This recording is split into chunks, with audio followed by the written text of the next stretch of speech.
Yeah, so basically, if you look at a lot of people associate inflation with QE, right? Yeah. So quantitative easing. But the issue there is that, if you create bank reserves, it just stays in the banking system and the financial system doesn't really get out to the public, right? So if the Fed buys $1 trillion of bonds, my bank account doesn't get any bigger.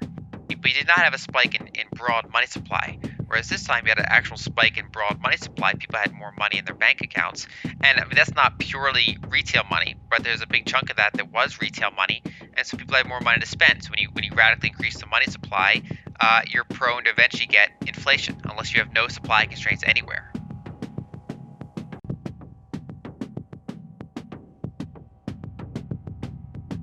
So I think it takes some of the edge off the inflation trade, right? So I don't think it'll necessarily keep going up at the same rate that it was. As I previously described, in kind of my other, writings and podcasts and things like that, in the 40s and the 70s, you had disinflationary periods within overall inflationary decades.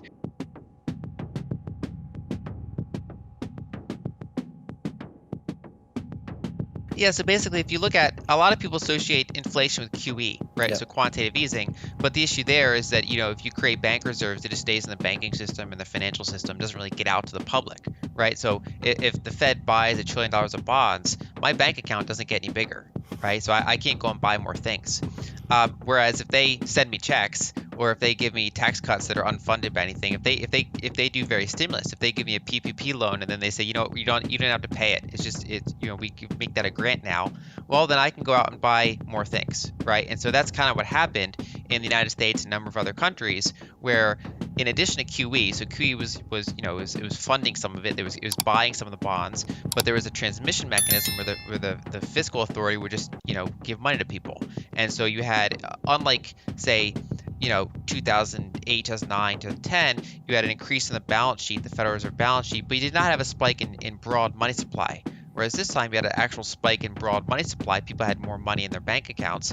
And I mean, that's not purely retail money, but there's a big chunk of that was retail money.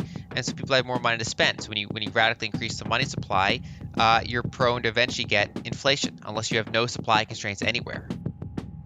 So I think it takes some of the edge off the inflation trade, right? So I don't think it'll necessarily keep going up at the same rate that it was.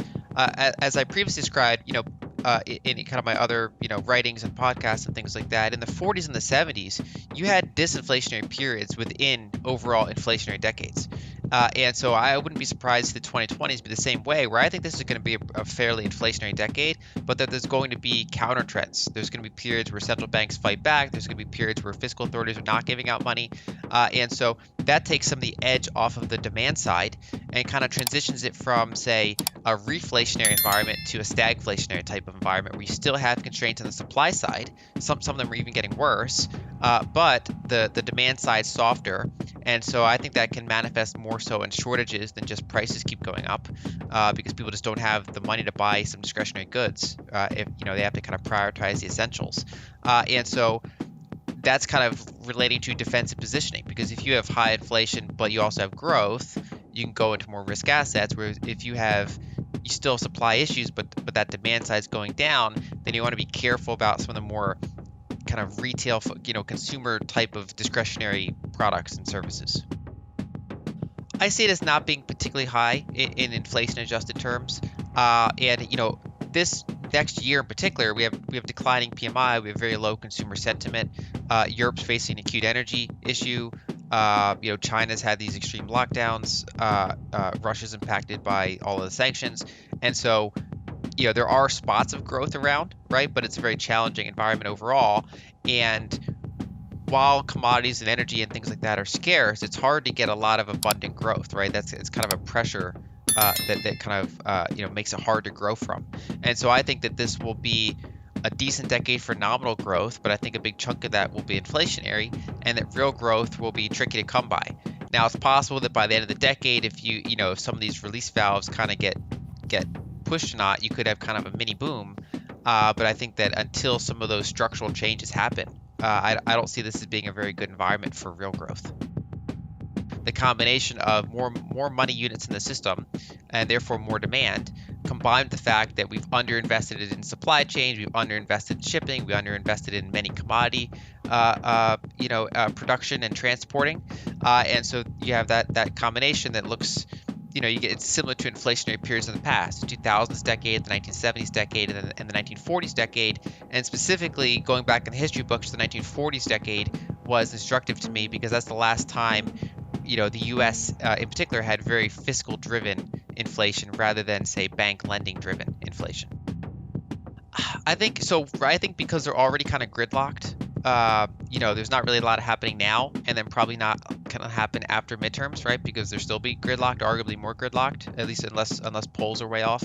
And so I think some of the actions are to try to go, kind of at least tame inflation prior to the midterms, right? So, for example, drawing down the strategic petroleum reserve. I think that's somewhat of a midterm play. So I think that around the margins, it's a factor.